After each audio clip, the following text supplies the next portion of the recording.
This is going to be a remake of one of the first videos that I ever made when we decided to start Alpha Project. And this is going to go over the marching drills and also some progressions that, the four progressions that we talk about in the first one are fantastic, but there's some things we can do, especially when incorporating ideas and theories from pose method, from CrossFit endurance, like Romanov, a little bit of chi running, but more of all these different kinds of running forms and ideas about running. What are we supposed to make of them? How are we supposed to combine this into running?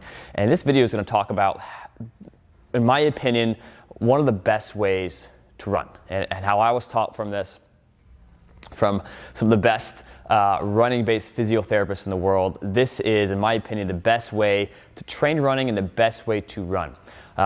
So guys, when you're doing these drills, I want you to imagine, and this comes from Pose, but Pose has a little bit of a different take on this, where anytime that we're landing, right? Pose, they call this your pose. You're going from one pose to the other, from pose to pose to pose, and that's fine, but there's more to this than just letting gravity do its thing. And it's great to let gravity pull you down every step you're taking, but the glute should be firing, right? It's great to let gravity help you, but the glute, in my opinion, has to be working. It's the most powerful muscle in our body. Even when running, if we're not using our glute, then we're really at a disadvantage when it comes to running. When it comes to doing anything, if our glute's not doing what it's supposed to do, we're going to be at a disadvantage. So, let me make sure this is, all right, we're good. So when we're doing these exercises, guys, we're focusing on letting gravity help us, but also engaging the muscles when we need to engage them. So, progression number one. This is the marching drill, first progression.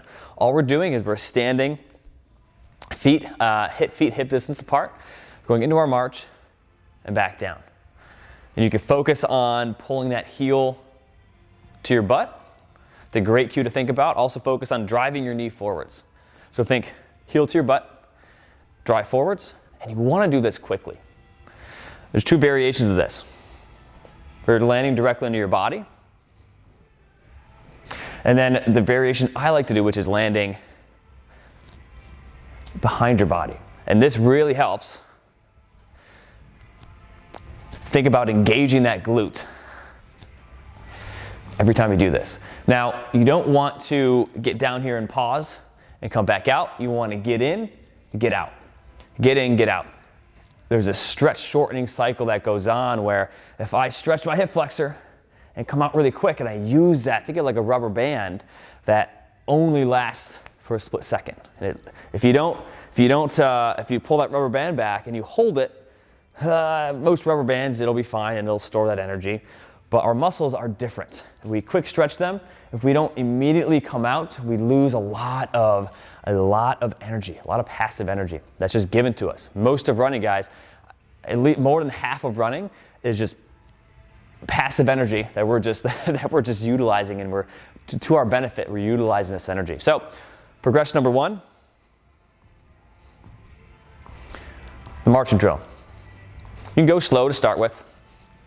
Totally fine, but eventually I do want to speed this up and go a little bit faster. Hit the ground, come off. Hit the ground, come off. Again, that stretch shortening cycle. Now, we had a patient today, she has a lot of problems controlling her pelvis, and she likes to, we call it Donald Duck walk, where her sticking her butt out every time she moves, and even walking. So it's not even just running, but every time she walks, she has this problem. So we focused on, we call it the two-hand drill. So we have one hand on the bottom of her rib cage in the front here, the other on the top of her pubic bone, which is really just this general area. And she's making sure that she's stacked. Contract your core, whoop, pulls it down. These hands are now stacked.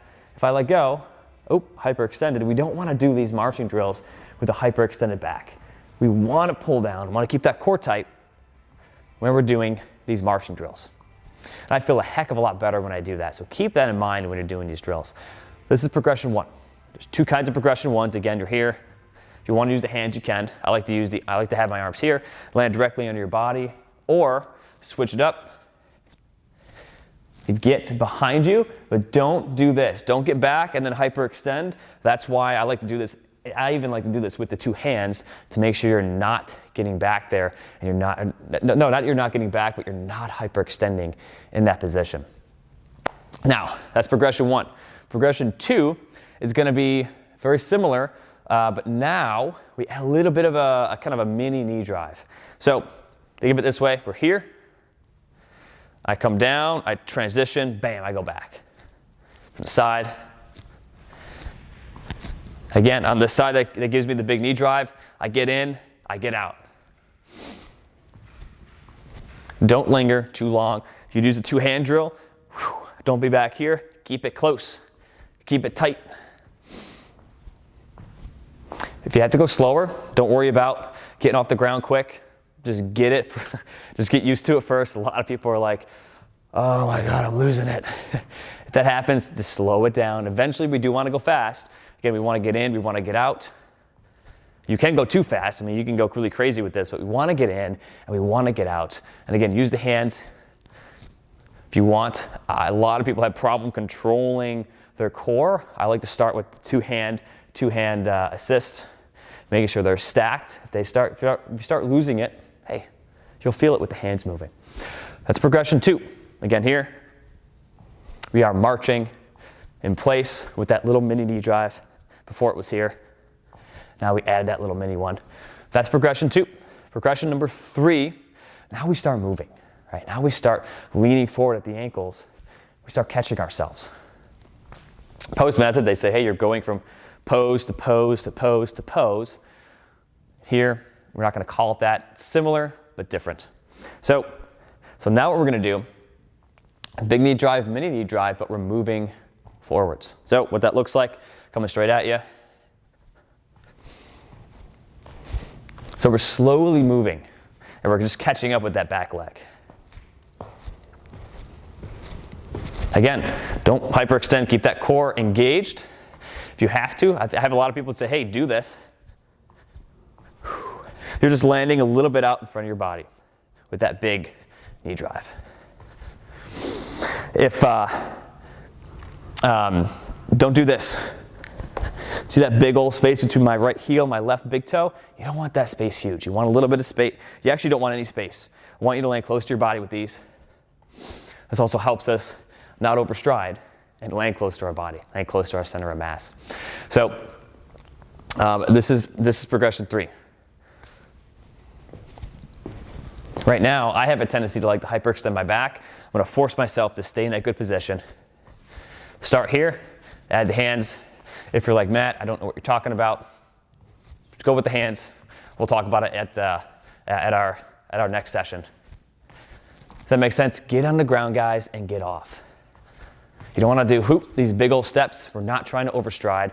We're trying to cue you and train you to land close to your body. Progression number 4. Now what we're doing, you're using this marching drill going into our run. So what that looks like, and I'll go from side here. I'm going to speed it up. But this typically takes, it's not going to be this fast the way I'm doing it. It's going to be a little bit of a longer process. There's no race.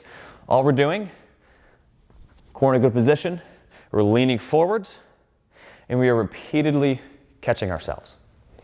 We're going to slowly lean more and more at the ankles until we take off into a run. So if I go way back here, I'm going to do the marching drill. And we're going to keep switching until eventually I take off into my run and I continue. I'm going to go a little faster just for the sake of time until I go right into my run from the marching drill. One more time. I'll go a little slow. I'll take really small steps so you guys can see. I do want bigger steps though. I'll turn around so you can see. Gonna get on the ground, get off, and you should go right into your running form. That is the marching drill. That is the 4th progression.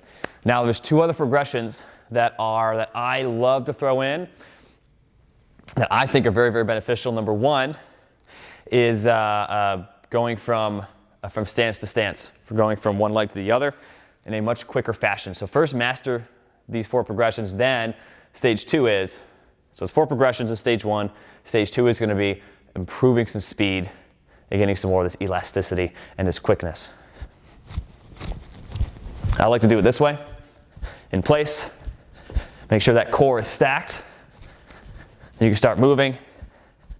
It's getting on and off the ground quick. Eventually, you can turn it into that. I like to say here, pause. This is getting used to quickly transitioning between steps, between stance phases. And then moving. And moving between. Again, I like to cue my core. I have the core problem. Whew. Hope that makes sense. And the second, stage 2, the second progression, one I love to do, and I learned this from Doug Adams, one of my mentors. This really helps engage that glute in the back. So what we're doing is we're going to start with, we're moving this leg back and forwards. You can do this in place. So it's similar to step progression number 2 and 3, but instead of landing directly into your body, you're going actually behind. And again, you want to hit there and get out. Get there and get out. I like to cue myself, keep my core engaged. My core typically likes to turn off. I used to have a duck butt problem, just like my patient. So I'd stick my butt out all the time. So again, we're here. Get in, get out. Get in, get out. We start moving too. Again, get in, get out, guys. You can focus on pull that heel, pull, pull, pull, or drive the knee forwards. Both are great cues for this. If I slow it down, here's what it looks like. Speed it up. I like to cue my core. My core likes to turn off when I do these fast. And you should feel when you lose it if you do. These are the updated marching drills. It's been a year since we've done this. I've wanted to do this for a very, very long time.